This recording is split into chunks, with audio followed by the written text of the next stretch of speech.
வணக்கம். தமிழகம், புதுவை மற்றும் காரைக்கால் பகுதிகளுக்கான தினசரி வானிலை அறிக்கை. இன்று தமிழகத்தில் ஒரு சில இடங்களில் மழை பெய்துள்ளது. புதுவை மற்றும் காரைக்கால் பகுதிகளில் வறண்ட வானிலை நிலவியது. இன்று அதிகபட்சமாக நீலகிரி மாவட்டம் அவலாஞ்சியில் 18 சென்டிமீட்டர் மழை பதிவாகியுள்ளது. நீலகிரி மேல்பவானி 9 சென்டிமீட்டரும், நீலகிரி விண்ட்வர்த் எஸ்டேட், பார்வுட், குந்தாபாலம் தலா 7 சென்டிமீட்டர் மழை பதிவாகியுள்ளது. நீலகிரி எமரால்ட், நடுவட்டம் 5 சென்டிமீட்டரும், நீலகிரி தேவாலா, கோயம்புத்தூர் பொதுப்பணித்துறை மக்கினம்பட்டி, நீலகிரி கிளன்மார்கன் தலா 4 சென்டிமீட்டர் மழை பதிவாகியுள்ளது. நீலகிரி சாம்ராஜ் எஸ்டேட், மேல்கூடலூர், கூடலூர் பஜார், வூட்பிரையர் எஸ்டேட், செருமுள்ளி, கோயம்புத்தூர் வால்பாறை பிடிஓ, நீலகிரி பந்தலூர் தாலுகா அலுவலகம், உபாசி, கோயம்புத்தூர் சின்னக்கல்லார் தலா 3 சென்டிமீட்டர் மழை பதிவாகியுள்ளது. கோயம்புத்தூர் சின்கோனா, பொள்ளாச்சி, சோலையா, கிணத்துக்கடவு, சிறுவாணி அடிவாரம், நீலகிரி கேத்தி, கல்லட்டி, கெத்தை, கிருஷ்ணகிரி தள்ளி, நீலகிரி பில்லிமலை எஸ்டேட், உதகமண்டலம், ஈரோடு முடக்குறிச்சி, கோயம்புத்தூர் வாரப்பட்டி, நீலகிரி குன்னூர், நீலகிரி கிண்ணக்கோரை, திருநெல்வேலி நாலுமுக்கு தலா 1 சென்டிமீட்டர் மழை பதிவாகியுள்ளது.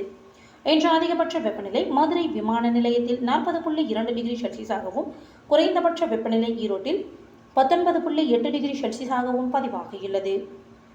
நேற்று காலை 8:30 மணியளவில் மேற்கு வங்காளத்தை ஒட்டிய வடக்கு வங்கக்கடலில் நிலவிய காற்றழுத்த தாழ்வு பகுதியானது நிலப்பகுதியை நோக்கி நகர்ந்து இன்று காலை மேற்கு வங்காளம் மற்றும் அதனை ஒட்டிய வடக்கு ஒடிசா பகுதியில் நிலவுகிறது. மேற்கு திசை காற்றின் வேக மாறுபாடு காரணமாக இன்று மற்றும் நாளை தமிழகத்தில் ஒரு சில இடங்களிலும், புதுவை மற்றும் காரைக்கால் பகுதிகளிலும் இடி மின்னலுடன் கூடிய லேசானது முதல் மிதமான மழை பெய்யக்கூடும்.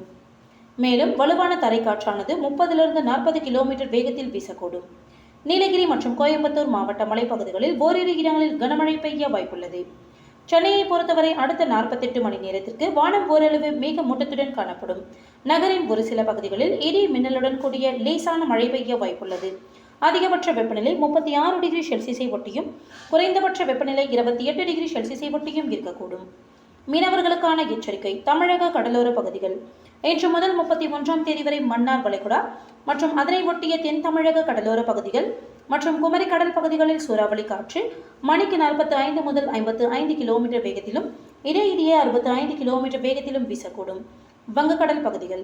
இன்று மத்திய தெற்கு வங்கக்கடல் பகுதிகளில் சூறாவளி காற்று மணிக்கு 45 முதல் 55 கிலோமீட்டர் வேகத்திலும், இடையிடையே 65 கிலோமீட்டர் வேகத்திலும் வீசக்கூடும். வடக்கு வங்கக்கடலின் தெற்கு பகுதிகள், வடக்கு அந்தமான் கடல் பகுதிகள், வடக்கு ஆந்திர கடலோர பகுதிகளில் சூறாவளி காற்று மணிக்கு 35 முதல் 45 கிலோமீட்டர் வேகத்திலும், இடையிடையே 55 கிலோமீட்டர் வேகத்திலும் வீசக்கூடும். அரபிக்கடல் பகுதிகள். இன்று மற்றும் நாளை மத்திய அரபிக்கடலோர பகுதிகளில் சூறாவளி காற்று மணிக்கு 45 முதல் 55 கிலோமீட்டர் வேகத்திலும், இடையிடையே 65 கிலோமீட்டர் வேகத்திலும் வீசக்கூடும். தென்கிழக்கு அரபிக்கடலின் வடக்கு பகுதிகள், வட கேரள கர்நாடக கடலோர பகுதிகள் மற்றும் லட்சத்தீவு பகுதிகளில் சூறாவளி காற்று மணிக்கு 35 முதல் 45 கிலோமீட்டர் வேகத்திலும், இடையிடையே 55 கிலோமீட்டர் வேகத்திலும் வீசக்கூடும். மேற்குறிப்பிட்ட நாட்களில் மீனவர்கள் இப்பகுதிகளுக்கு செல்ல வேண்டாம் என்று அறிவுறுத்தப்படுகிறார்கள். நன்றி.